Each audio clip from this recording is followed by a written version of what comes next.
All right, welcome to the session. We're looking at design thinking and the two keywords, design and thinking, okay? And this is one of the most powerful tools that any entrepreneur can use as far as building a product is concerned. You know, when you master this strategy or this framework of product design, one element that is important for any entrepreneur to design a product before you take it to the market, you can actually launch very successful products in any market, right? I have been able to launch products personally in different countries. I am presently in the US and I've done work here and I'll be launching a product here, for example. And I've used design thinking in the process of designing this product, right? Because it's a framework that you can use in any market, which will enable you not to miss out. And it can work whether it's a small product, it's a medium company, it's a large company, whether you have $1 million, you have $100, whatever amount that you have, you can pick this and be able to practice it. And if you are listening to this and you have started your business already, you can still use it to check your business, check your products, check your services to be sure that you are building or you are marketing what is good for the markets. Good. So this is the approach to design thinking. It has 5 key boxes, right? It's always talking about empathize, define, ideate, prototype, and then you test. The last part now is when you launch, okay? So the concept of design thinking is when you have an idea, you have a product in mind. When I say an idea, it could be you want to start a new business. When I say a product, it could be you already have a business and you want to create a new product under that business, okay? So when you have a product idea or you have a business idea, you can use the design thinking approach or framework to make sure that you launch a very good product, right? You can do what is called empathize. That is the first part, okay? And this is where you ask yourself this important question. How do I approach the challenge? Because design thinking is about thinking about 2 important things, the challenge and the person going through the challenge. The challenge and the person going through the challenge, right? How do I approach the challenge? Because every idea, every product should solve a problem. This is also a very important element in design thinking. Whatever you're designing for the market, it should be solving a problem. That's why you design a solution for a challenge. So look at your business. For those who are already in business, begin to look at how are you approaching that challenge that you are trying to solve by selling that particular solution or product or service. For those who still have the ideas in mind, look at the challenge that this idea will be tackling. How do you approach the challenge? You need to empathize. How do you empathize? Put yourself in the shoes of the people you are designing the solution for, right?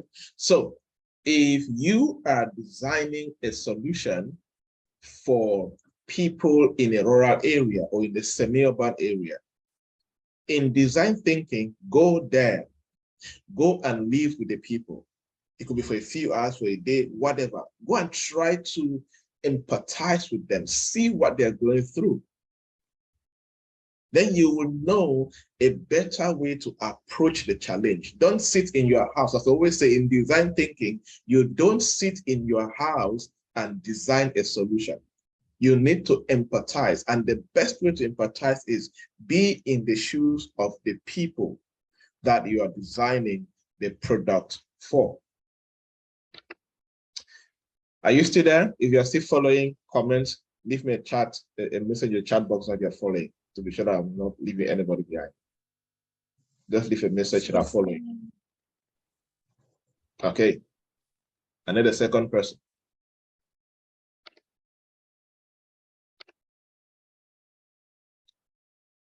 A message will do so that I'm not talking alone.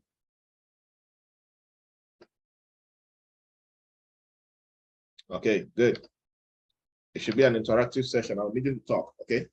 The second part, the second important element in this approach to design thinking is, how do I interpret my findings? This is where you need to define your findings. Yes, you have empathized. You have discovered some stuff. Now, how do you interpret it? You need to interpret by understanding the pain. You need to interpret by understanding if they will be happy to buy this product. You need to interpret by asking yourself, how relevant is this solution to this problem? You need to interpret by asking yourself, how are they solving this problem right now? And if I bring my own solution, will they like it? Will they value the solution I am bringing? So you need to interpret your findings, and you need to use data. You need to use, you can use data analysis tools. You can use further questions. You can use further interviews. You can do anything to make sure that you really define the problem and interpret what you have discovered, so that whatever you are creating, which is the third step, which is ideation, you are creating from the point of you have empathized, you have defined your findings, you have analyzed your research, you have established the pain points, you are very sure of what they're going through and the process they go through to solve that problem. Now you need to ideate. This is where you enter the creation mode. You start creating based on your empathizing and based on your findings, right? You start creating. This way, maybe you can start creating on paper. Like, let's say you want to build a website. You don't before you just start building a website. No, you can ideate on a paper. You can put a paper on the wall. I like to do that. When I don't just go create a product, no. I put the paper on the wall, or I put it on my laptop or wherever, and I begin to design the structure, the elements, the various parts of the products that will make up the whole thing I want to create.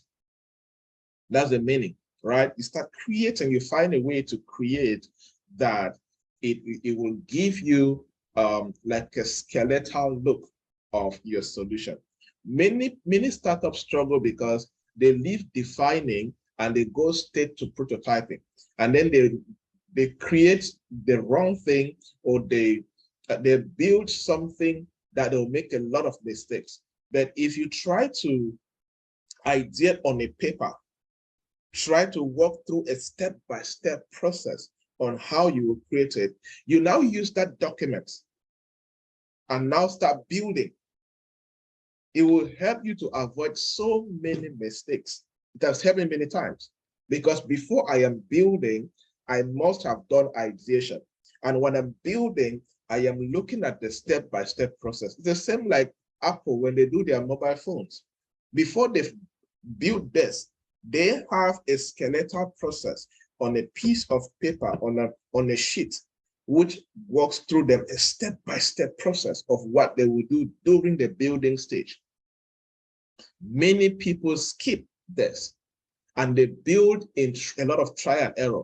Try and draw on paper, draw on the wall, on the board, whatever that you're using, and ideate first. It will help you not to lose money on things that are not worth it. Then you now go to prototyping. This is where you now do the actual building of the first product. You are not building to launch and sell. No, you are building so you can test.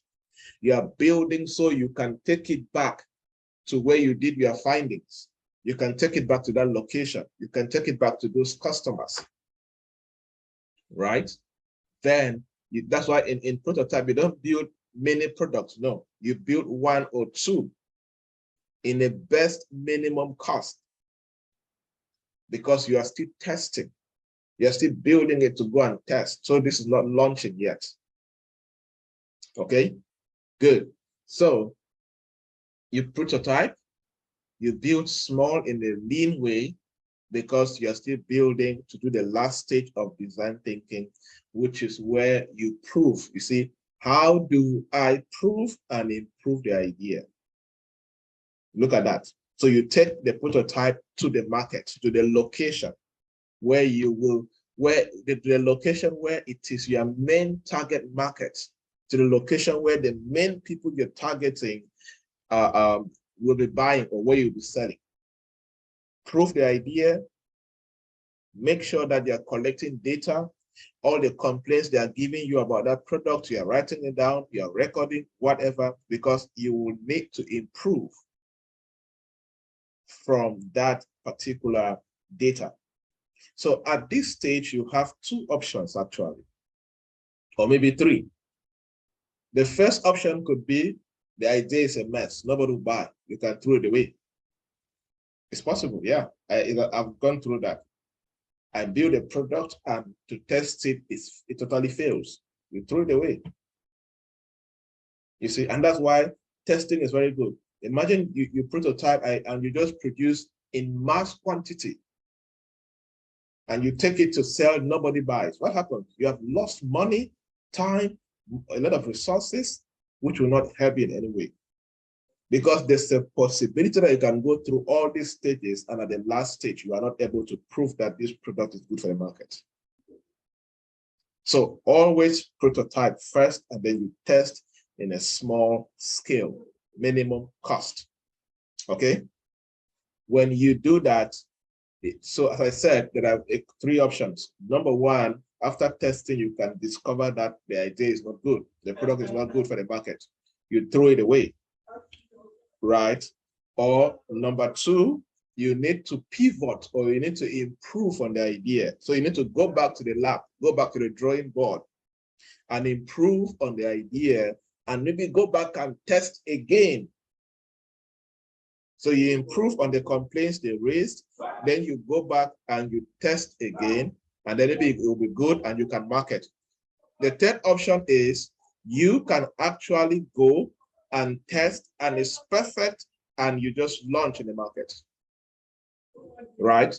Good. So this is very important for you to understand. So this is the approach to design thinking as an entrepreneur. So we are all designers. In entrepreneurship, every entrepreneur is a designer. Every entrepreneur is a designer. You need to always look at yourself as a designer. You are not what they call in Cameroon a kotamlela, right? No, you are a designer. You have a way that you look at whatever you are creating. So always look at yourself as a designer. That is why successful entrepreneurs always go through design thinking for anything they want to launch, no matter how small, no matter how big. I had the privilege to visit IBM. We know IBM, right? IBM in Atlanta, Georgia, here in the US. And one of the most important tools in IBM is design thinking. They even have a room that they call a design thinking room, where any product, any service, they take it to that room and they break it down, they do design thinking on it before it goes to the market or before they produce, right? So always look at yourself as a designer. Design thinking will help you launch very good products, sustainable, profitable products, okay? So again, just do a review.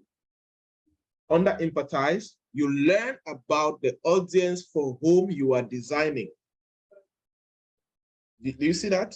Yes. You learn about the audience for whom you are designing. Never sit in your house and design a product when you have not spoken with the target market. You have not empathized with them. By observing and interviewing, who is my user? What matters to this person? These two questions are very important. And you cannot answer these questions in a good way, in an effective and proven way by sitting in your office. You need to go to the user that you have in your mind, go and see them, go and talk to them. Right? What matters to this person? What is very important to them? Don't assume what is important to them. You need to find out what is very important to this particular person. My friend was sharing a project. Let me give you the importance of design thinking in the place of empathizing. My friend was sharing a project they did in the northern region of Cameroon. And in this project, they noticed that kids travel long distances to go carry water. So they created a project to build standing pipes nearer in the community so that kids do not travel 3 hours or so to go carry water to and from. So they built these standing pipes, but they still noticed that the kids were still traveling 3 hours to go carry water. They did not do empathizing very well. So when they now decided to do empathizing and ask questions without assuming, they noticed a very significant problem. In the north, you know, in many of those areas, it's a poverty-stricken area. So in the north, they live mostly in one-room houses. Mother, father, children, all of that live in the same place. So the only time that the parents have time to do their romantic issues is when the kids have gone to carry water, right? That's the only time they have to do their romance and all of those stuff and make more babies, as my friend will say. Only when the kids have gone to carry water. So they need the kids to take 3 hours to go carry water. So they take the 3 hours and do their romantic stuff, because when the kids are back in the house or in the night, they cannot do that because they're in the same house. They live in the same place. It's a one-room, same bed, everything in one spot. You see? So they use the money. It's a good project, but it was not relevant for that particular place. So they did not understand what matters to those people in that community. So they had to look for a different project again to improve the economic situation that will enable them to make money and build better houses or add more rooms to their houses and all of that. You see, they did not understand what matters to the people in that community. And many entrepreneurs have gone through this particular problem because they go straight to building and launching without empathizing, without even ideating, without even prototyping, without even testing. Many of you have done that here. Am I right? You just imagine an idea in your mind and then you went straight to building and launching. Who has done that here and struggled or faced challenges? Anybody? If you have done that, indicate. Let's see. Somebody send a private message, right? So it's a very big challenge for many startup entrepreneurs. Again, as I said, this is not a tool to only use at the starting. No, anytime you're launching a new product, a new service, you need to do that. Okay, good. Then you define again what definers were saying. Create a point of view that is based on user needs and insight. What are their needs? You really need, like, if I ask you a question, state in 4 points, point form, simple English. What are the needs of your target market? 4 points, not long grammar. 4 points, not more than 30 words. 4 points. What are the needs of your target market? This is what defining should be able to do for you. After empathizing, you come back, you sit, and you define clearly. You create a point of view that is based on users' needs and insight.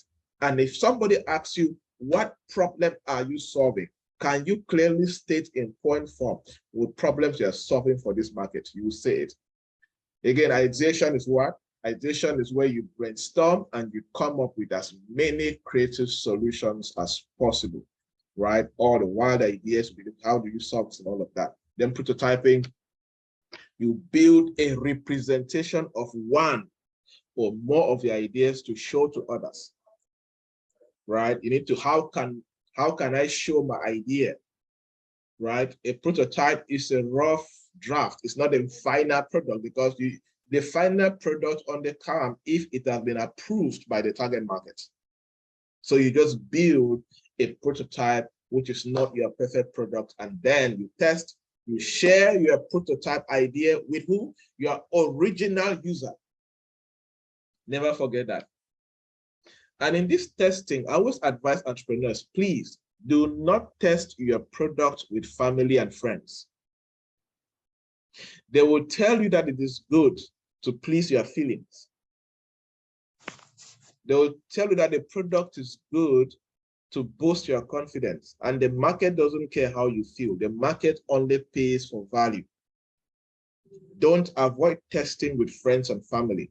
They will say, oh, it's good, I like it, just to please you, not to hurt you because they love you, okay? So make sure you test with the original user for feedback,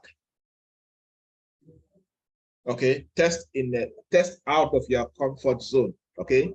What worked and what didn't work. That's what they're looking for in the testing stage. Based on this prototype, based on what I have developed and built, what is working right now, listen to their feedback and listen to their complaints, go back to the drawing board, perfect it, go back, they approve it, boom. Then you can do what they call mass commercialization. A product is only good for an entrepreneur when that entrepreneur can do mass commercialization. You can make money from it. You can impact thousands and thousands of people. That is when you have completed the cycle of entrepreneurship.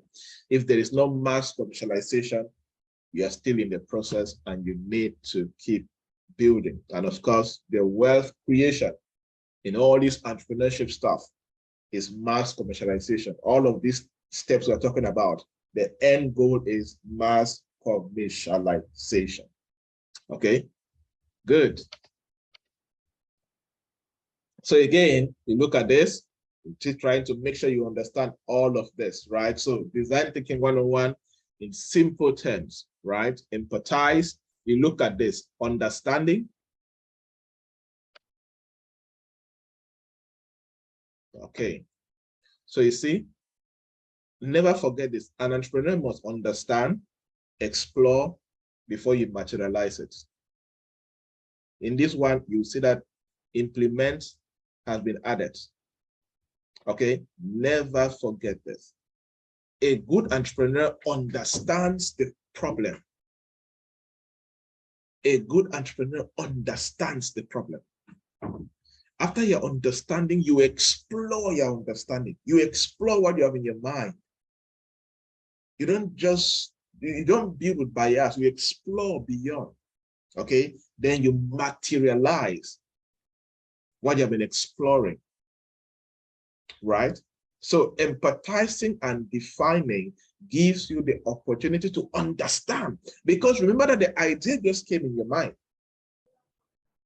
It was an inspiration, or you saw a problem that came to your mind. That is good, but that is not understanding.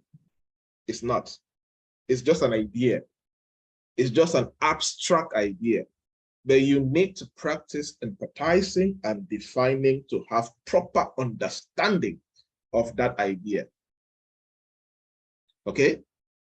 And understanding, what's the best way to do understanding? Research, get data, talk to people, empathize, be in the community, be in that situation. Then you now explore.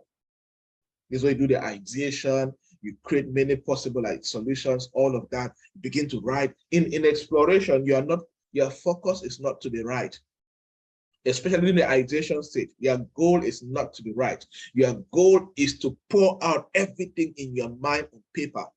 Begin to pour it down. Begin to, how can I solve this problem? 1,000, look for 1,001 ways that you can solve this problem. Pour it out, exploration. Then when you pour it out, you start building the prototype. You start building all these ideas and bringing them together to a product. Then materializing, as we said, materializing is when you go back. You go back now to who? To the final users for feedback. And here, you're proving the idea or you're going to improve it, or you can discard the idea. And then implement now comes, or you can call it commercialization, the money-making part, the marketing, all of that comes in there. where you put the vision into effect as an entrepreneur. Okay, so well documented. Understand, explore, materialize. Okay, so you can see the relationships. And if you look at all of this, you look at empathizing is like the core. Look at prototyping, very important. Okay, empathizing, prototyping, these two very important, very important,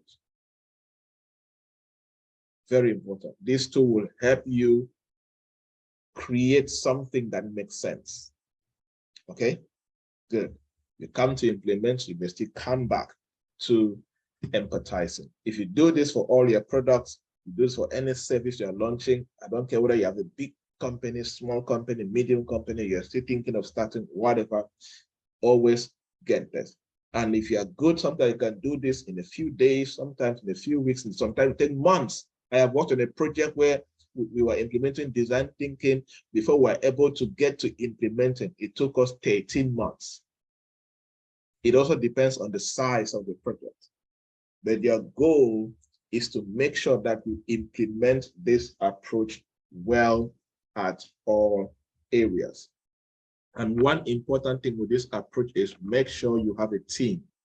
It could be volunteers, interns, or just somebody that you try to share your findings with. It's very powerful when somebody can look at your findings, what you have been defining, your ideation, your prototype, feedback from testing, and they give you their own ideas and perspective. Design thinking is more powerful when you're doing it with a group of people. Okay, so to summarize the lessons that you can learn from design thinking, you see, it will help you do discovery. Okay, it will help you reframe the opportunity, it will help you incubate, it will help you ideate, it will help you define your ideas or refine it. We've been saying all of these things. It will help you do rapid prototyping and testing. It will help you deliver, do final testing approval. It will help you iterate and scale. Okay, we evaluate after the testing and you scale. So with all of this, you will be able not to avoid launching the wrong product. You know, there's this thing I always say, if you are launching a product and you're asking yourself, will they buy, will they not buy, will they buy, will they not buy, there's something you have not done right. And one of those things is you have not implemented design thinking. Because when you implement design thinking, you are launching a product with confidence. You are not launching out of guesswork. A good entrepreneur never launch a product out of guesswork. Guesswork does not build a good business, except you are just joking around and waiting to get a job. If you really want to build a business that will last, you need to beat guesswork and be practical. And design thinking is one of the best tools that you can use to design a good product for the market. And I'm sure you have done a business model canvas. Proper design thinking gives you a lot of data for your business model canvas also. That's another tool that you can also use on your idea or product before you take it, before you launch to the market fully. So before you launch, always ask yourself, do I have the right discoveries? Do I understand and empathize with unmet needs of my target market? What are the opportunities in this market? Look for patterns, insight, question assumptions, frame your point of view, define your scope based on your discovery. Point 3, it incubates. Feed your brain with diverse stimuli, meditate and sleep on it, analyze it, dig through it, share with somebody, do all of that. Ideation, or where you illuminate, you experiment, you explore possibilities, you envision a desired future, you co-create with a team, you make your ideas visible, you try to ideate as much as possible, okay?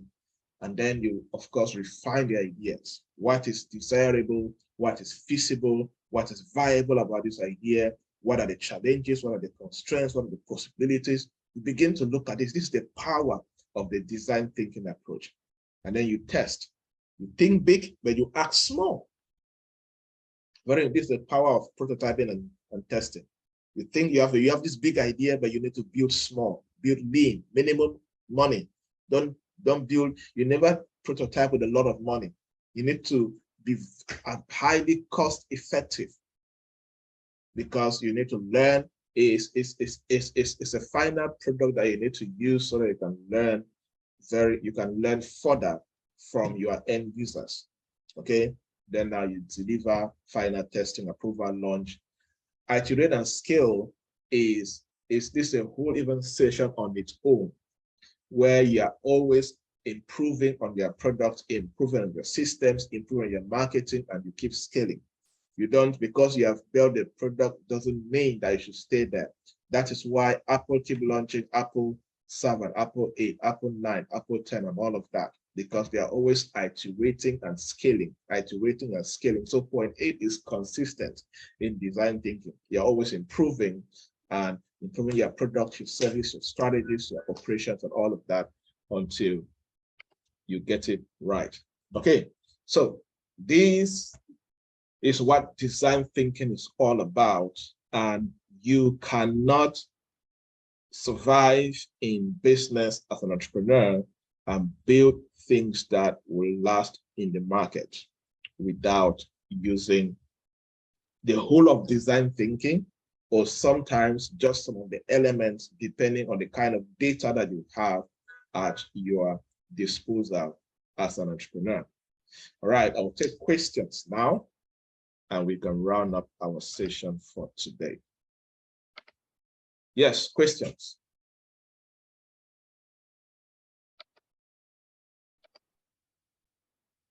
So the question is, what if you're facing the same problem?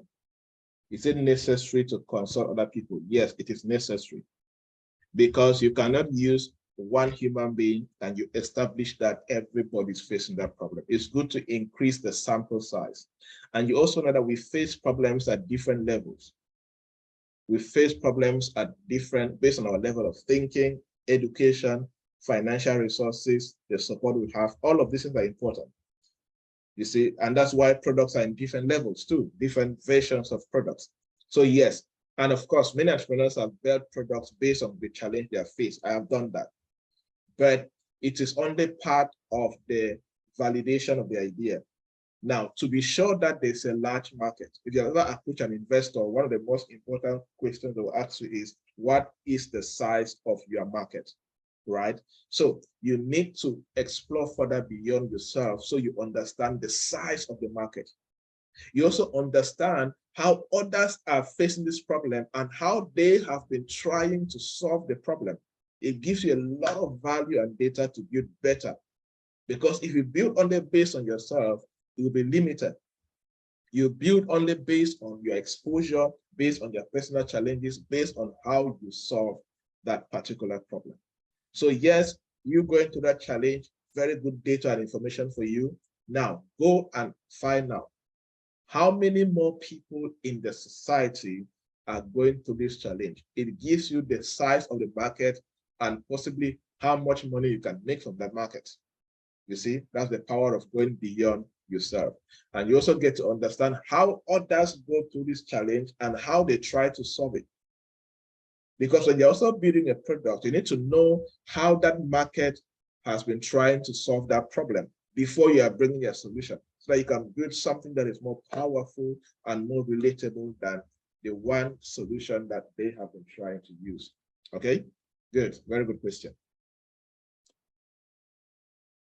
Yes, another question?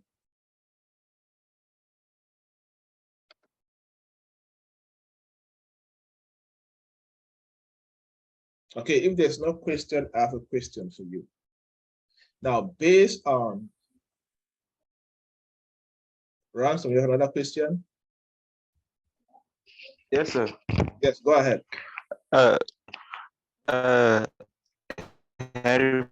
Fourth one said, if you ask someone what he wants, he will say he wants a faster horse. And from what I understand, understand here is that person that you are seeing may not know what he wants. Yes, So definitely. I don't know how to deal with that. Thank you. Yes. Now, if somebody says they want a faster horse, what they're saying is they want a better solution. It is like the person who discovered tires, these car tires that we use today. In those days, they used to use wooden tires, right? But then he was able to bring in a better idea and a better product, but people did not know, right? It is the same like Steve Jobs. His idea was, let us create something that people will buy. They don't know that they need it, but we're going to make them know that this is the best option that they have. People did not know that they could have 3,000 music in a small thing called an iPod, right? People wanted just a CD that can take more music, more artists, for example. But he created, this is the power of being a disruptive entrepreneur. You see beyond what others are seeing, but the underlying fact is that there's a problem. The problem is the guy wants to be faster. He needs a faster horse. So as a disruptor, why not make him a car? Why not make him a power bike? You get a point? So the problem is there. As an entrepreneur, how do you create a better solution that that person needs? So it sends you into a whole thinking and searching and seeking journey to make sure you create a faster, because his problem is he needs speed. It's not really about the horse. It is about the speed. It is about his desire to get to his destination faster. That is the real solution he's looking for. So can you create a product to give him speed? It must not be a horse, right? But you have already empathized that he wants to be faster. He wants to get to different destinations faster. Okay, good. Because in this case, because if he goes and tells a customer that he's producing a car, the customer may refuse and it may discourage him that idea of a car cannot be validated in the market. Who will refuse? Maybe the customer, the person he sees. That's why I'm doing prototyping. Now, in prototyping, you're not going to force people to accept. If they refuse, why are they refusing? That's why you don't launch when you're not done prototyping and testing. In prototyping, okay, thank you, sir. Into the prototyping, you must get the negative reviews and the positive reviews. You may do a car and they say, okay, you know what? No, it's good, but it's too expensive for us. Okay. What is making, not come back as an entrepreneur, what is making my car very expensive?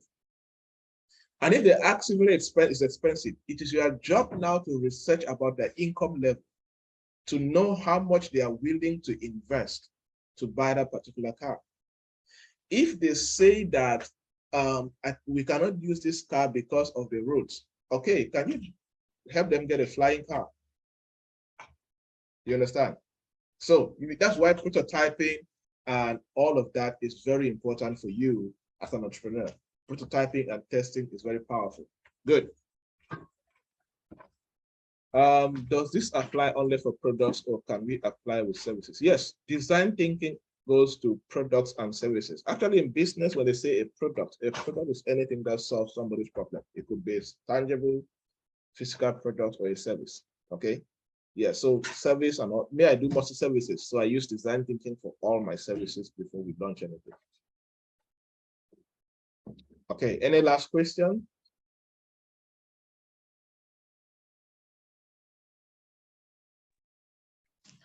So, yes, I will ask how do we prototype services? Because I'm trying to apply what you're saying with services, but I can't. Tell me the service. For example, event planning services. Is it for example or it is your idea? It's my idea. Okay, so you are into event planning services. Yes, sir. Okay, what now? Event planning is huge, right? Now, event planning is a huge stuff, and under event planning, you definitely have some things that you want to do. Okay, now, do you have any particular frameworks or things that you have established that you can give somebody an exceptional event that you would like to practice? Do you have any? I don't really get your question. Now, let's say, because in event planning, you do different events, right? And you can provide people different values and solutions. Yeah, Now, yeah. do you have any specialized, unique idea that you have designed that you think that you would like to provide to a customer when they come to you looking for your services? Do you have anything like that? Yes, sir, I do. Give me an example of what you have in mind. Okay, for example, when with what the other people that have done research on, what they usually do is they usually give the clients just what they envision. But for me, what I decided is when you come to me, I don't just give you what you want as an event. Mm-hmm. I take out time to tell you the advantages of you doing the event this way and giving you other strategies that you can use to manage your okay your expenses.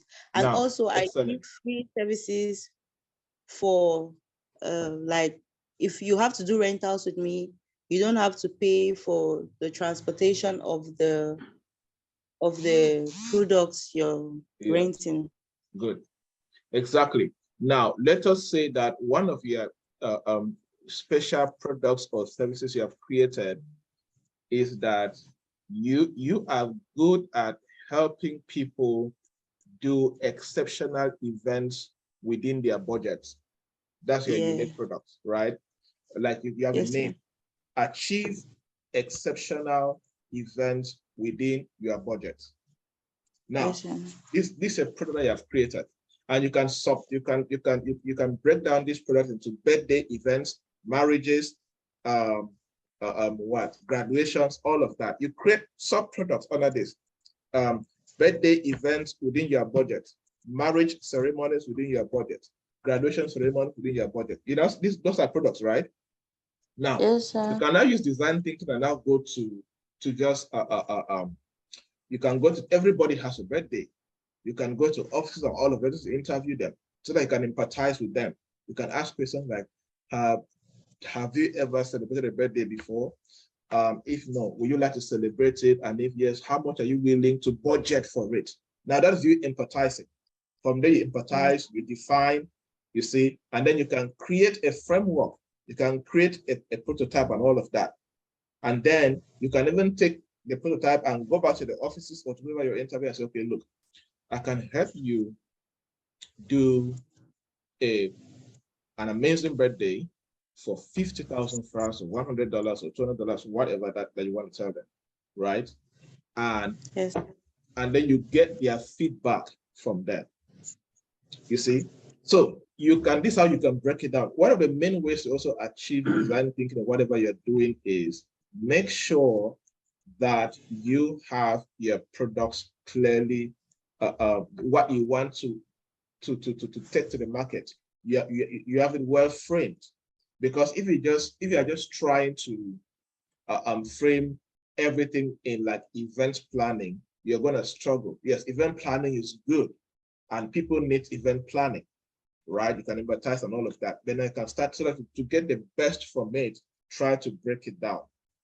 You can have like high profile birthday events, and you can create what you have in mind. Okay, what is that? What makes a high profile birthday event? Okay, minimum budget is $2 million or $3,000.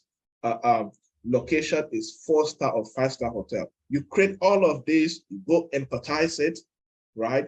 You do the findings, you do your testing, all of that. Testing, in this case, testing must not be that you do the event itself.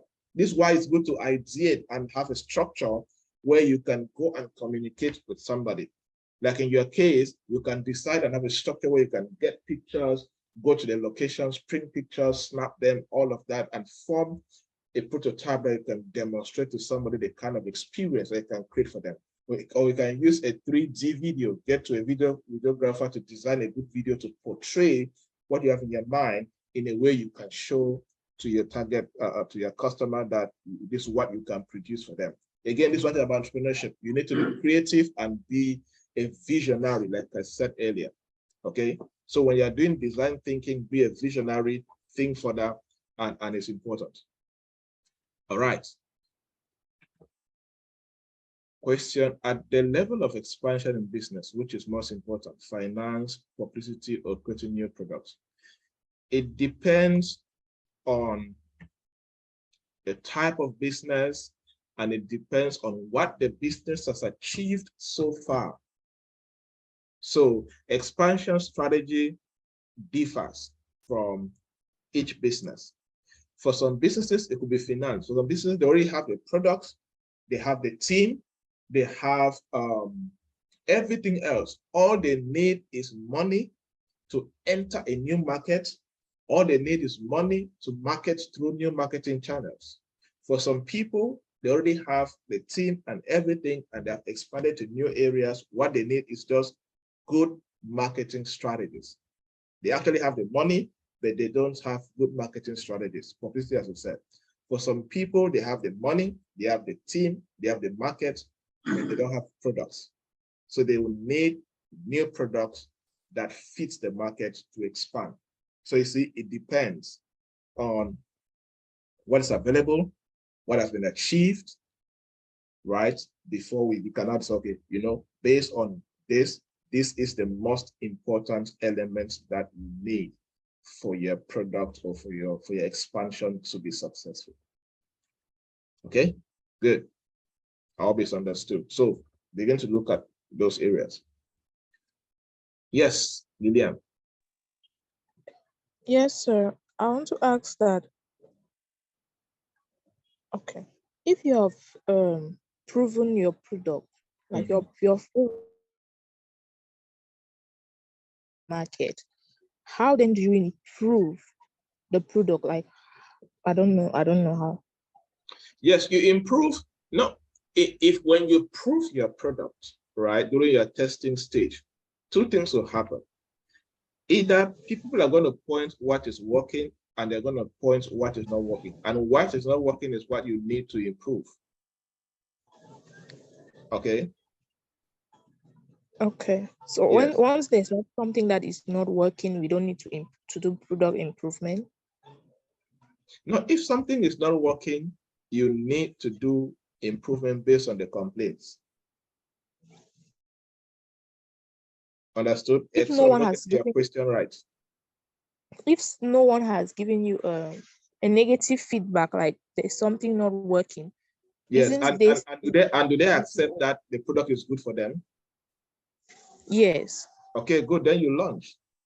And then while you launch, it doesn't mean that you should be comfortable and not improve. That's why we look at iteration. A good company is always iterating. Like I was talking about Apple. Apple keep launching Apple this, Apple that, Apple that. Does it mean that Apple 13 or Apple 12 is not good? No, it was good. But you see, they need to keep on improving to meet new standards, new living standards, new civilization. Or people keep suggesting, oh, I would have loved that my phone should do this. They take note of all of that, and then they add in the new version. That's why every good product has version 1.0, 1.2, 1. All of that till right up to the numbers get finished. Okay, so you need to always, because you have a good product now, it doesn't mean that you should not improve and produce a better product. Customers will always give feedback, and customers will always discover new challenges and new problems, and they will report back to you. Even you always observe. That is why good companies always ask, what more can we do to give you a better experience or a better product? They're like, oh, you know, I'll be happy if my product can do the following. Meanwhile, you did not anticipate that. Then you can take that and put it in during your next meeting or whatever, and you guys can work on it and introduce that service or that new attribute to the product, and you can make it better. Okay, so thank you. All right, everybody. Thank you so much for being part of the session. We stay in touch. Cheers.